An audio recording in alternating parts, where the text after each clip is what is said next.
Your daughter left inside the car. Has passed away. I was suddenly informed by a police officer who came to my workplace.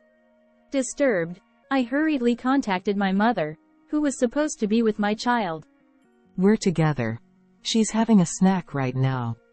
I breathed a sigh of relief at those words, but it was short-lived. The sharp gaze of the police officer was directed at me. However, being falsely accused made me realize the hidden truth. I'm Nancy, 38 years old. I'm living with my husband and my child. My husband, who is 4 years older, is the sales manager at a house builder company. Due to his job, he often works on weekends and doesn't contribute much to childcare or household chores. Just asking him to pick up our kid on his day off when I'm working can put him in a bad mood. There was a time when I, working at a drugstore, asked him to take care of our kid on a Sunday when I had to work, but can't you let me relax on my day off? Unlike you with your easy part-time job, I work in a battlefield-like workplace every day. John is good at playing by himself, so he's not that demanding. Tisk. Fine. Do what you want. Just make sure you're back home as soon as work's done.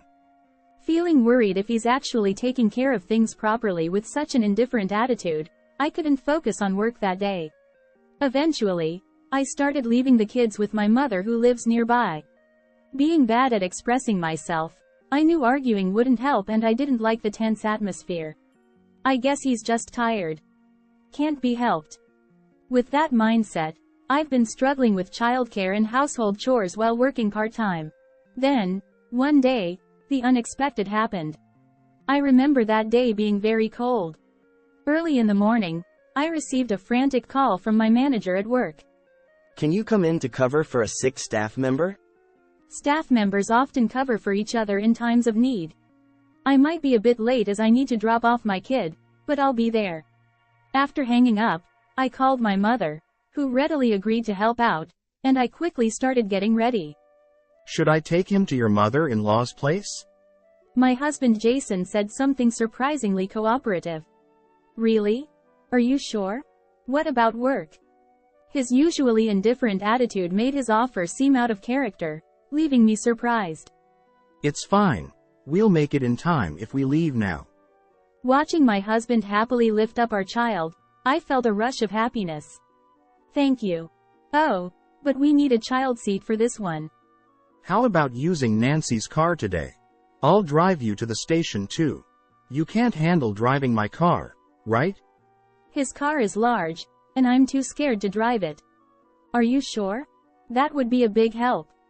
After safely arriving at work, I was greatly appreciated by the manager and greeted with thanks from regular customers, leaving me feeling happy. However, just before 4 p.m., as my shift was about to end, I was called to the back room via the store announcement system. There were 2 men there. The manager whispered to me. They're from the police. Then, looking bewildered, the manager introduced me, saying, This is Nancy. Police. I'm Nancy, but... In my confused state, I desperately searched for any clues, but I couldn't imagine why plainclothes officers would come to see me. For some reason, the police officer scrutinized me from head to toe with a piercing gaze. Please. Try to stay calm and listen. Your daughter has passed away. My daughter. Whose? The officer calmly began to explain the situation to me, which only added to my confusion. Apparently, my car, parked in the coin parking lot behind the station, contained the body of a girl around 1 year old who had passed away from the cold.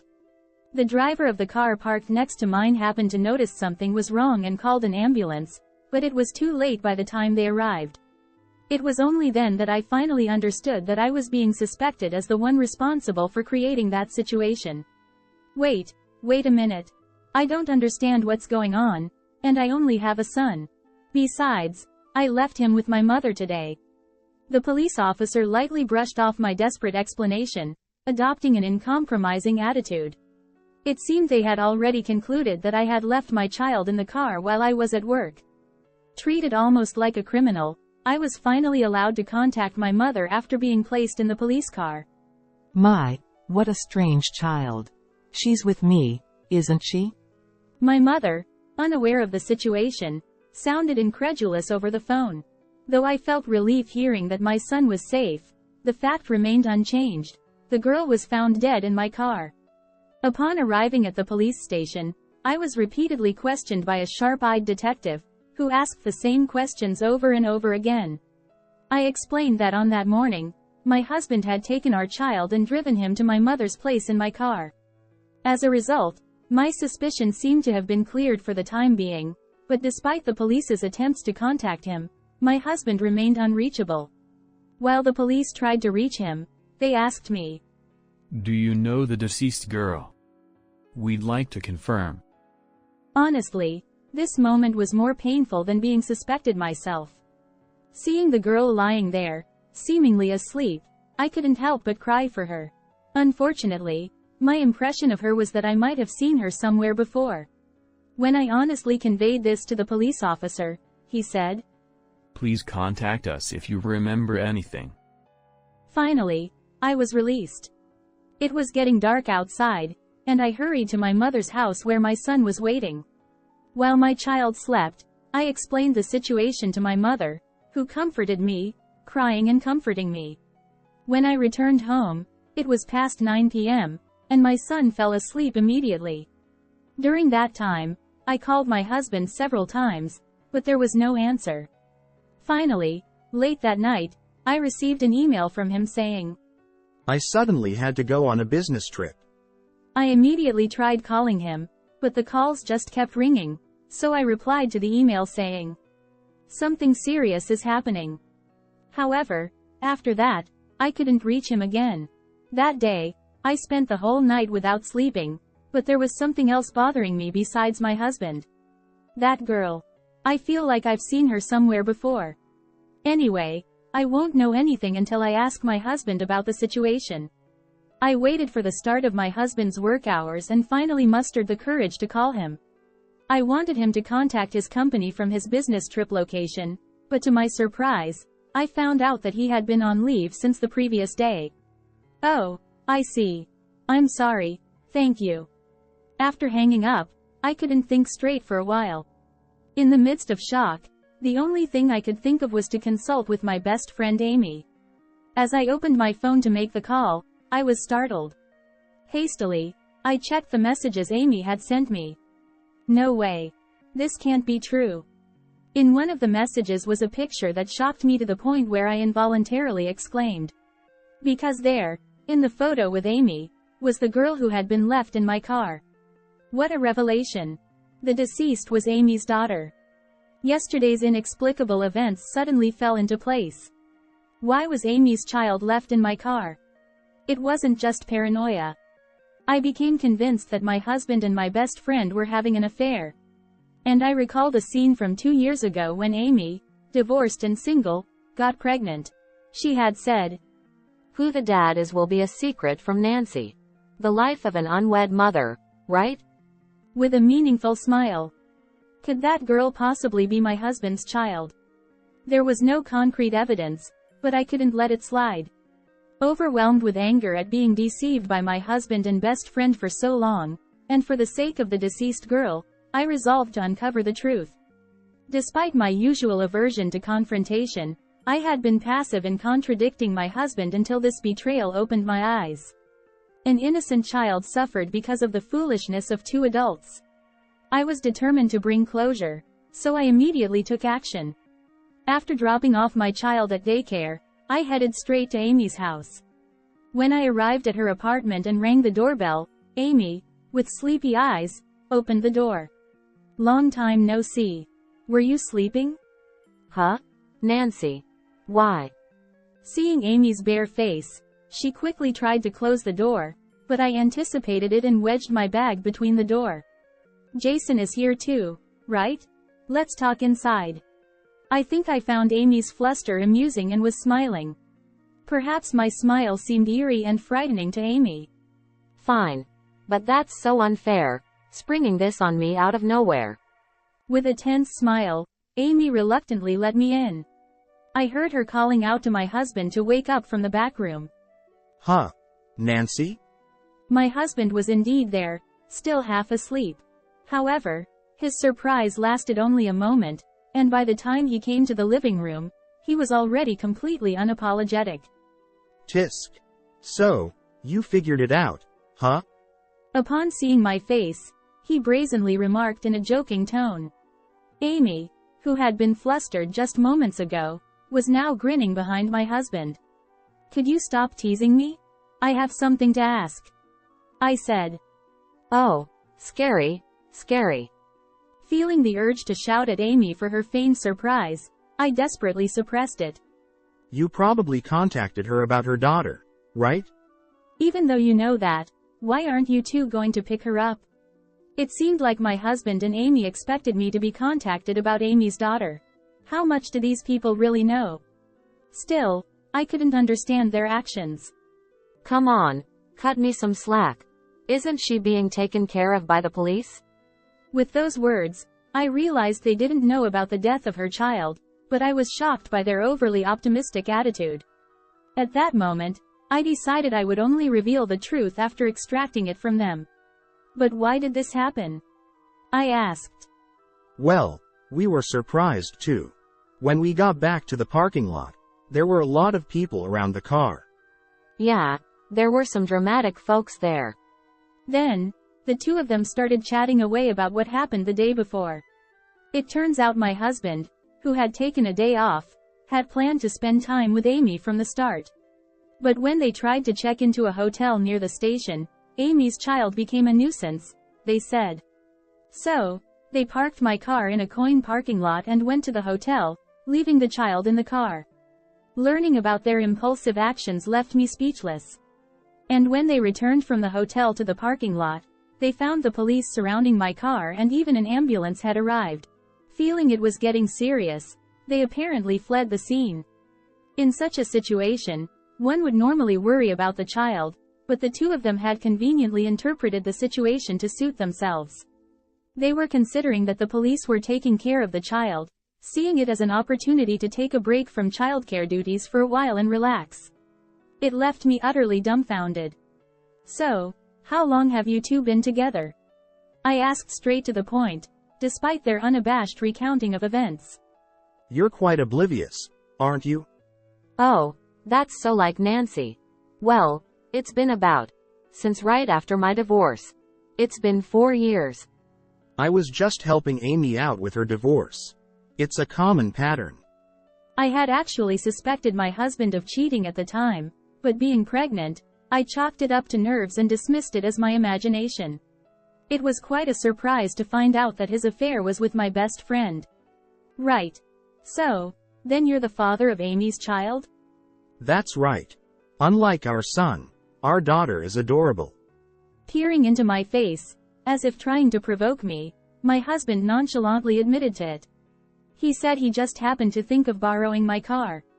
Since Amy didn't have a car, he thought they could all go out together since my car had a child seat. Well, why didn't you just divorce me and marry Amy then? Feeling like our time together had been wasted, I blamed my husband. But once again, he came up with an unbelievable excuse. Too naive. If I did that, my affair and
having a child would be exposed at work, wouldn't it?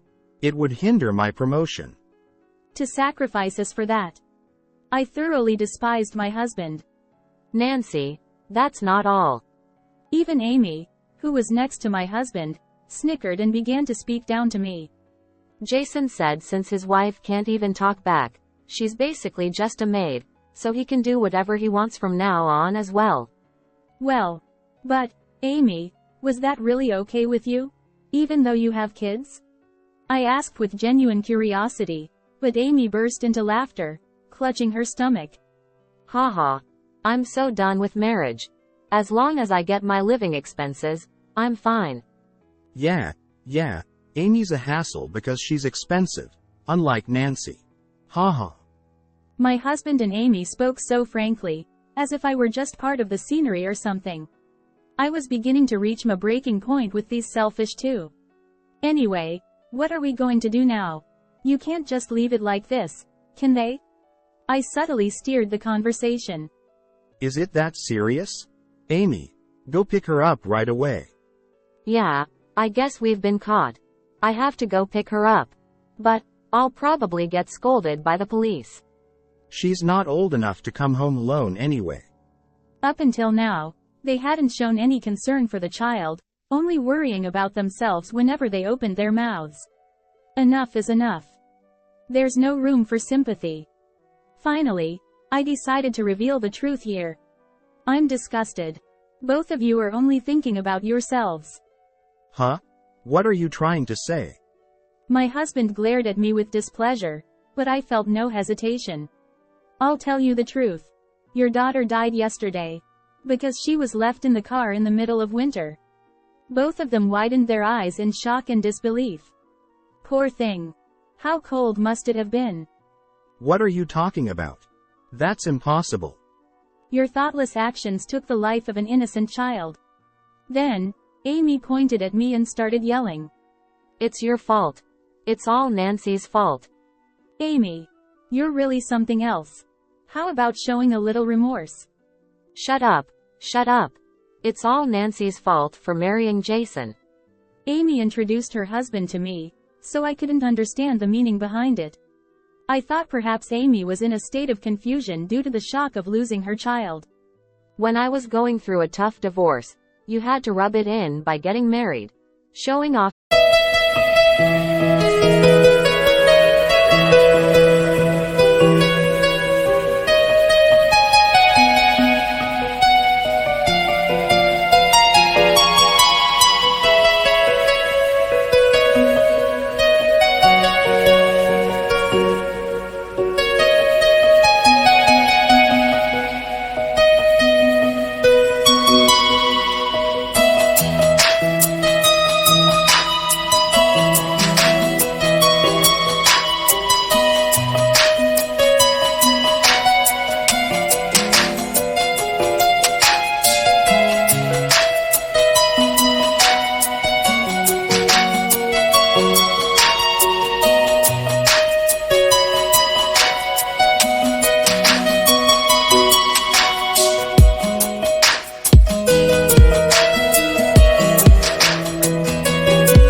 Your happiness like that is unforgivable.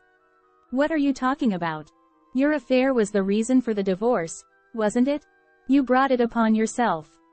No, it's not like that. It wasn't supposed to be like this. Crying, Amy continued. I was supposed to be happier. And kept focusing on herself. Meanwhile, my husband desperately tried to justify himself while watching Amy cry uncontrollably. I'm not involved in this. I always intended it to be just an affair from the start. It's too late for that now. Amy's child might not even be mine, right? Nancy, technically we're still not divorced, right? He tried to cozy up to me as he spoke. I shook off his hand and uttered in a low, grave voice. Coward. Don't ever show your face in front of me again.